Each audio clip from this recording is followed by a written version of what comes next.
Well, to the glory of God, we all know that COVID-19 is in the midst of the entire mankind. We don't pray for it to further escalate. But what we can do is to continue to appeal to our people. The only easiest solution to it is SAH. It's called Stay at Home.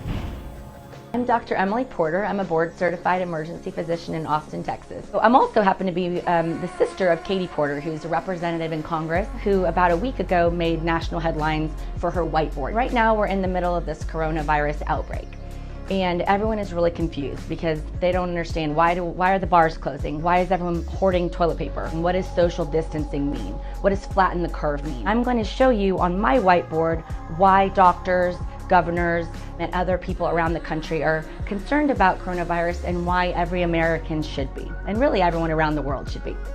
So numbers-wise, in America, we have 331 million people.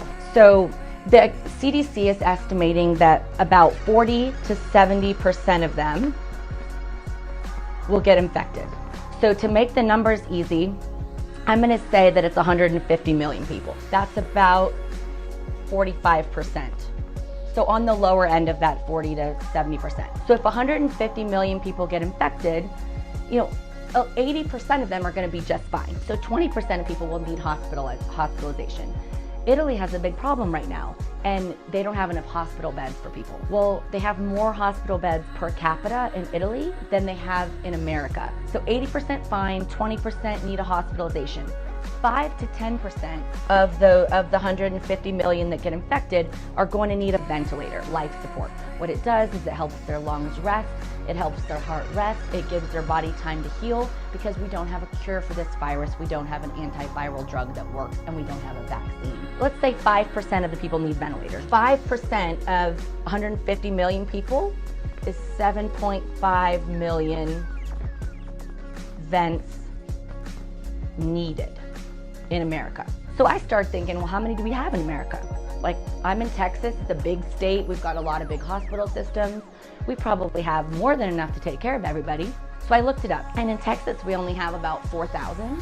And so America-wide, we have about, they estimate between 72,000 and 120,000. We're going to say we have 150,000. So let's say we have 150,000 vents available in the country.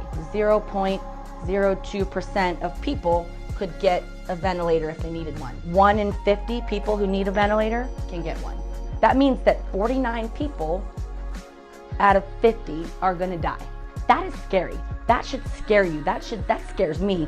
That should scare everybody who can understand basic math, including my second grader, that 1 in 50 are bad odds. So what that also means is that the doctors have to choose who that 1 in 50 is.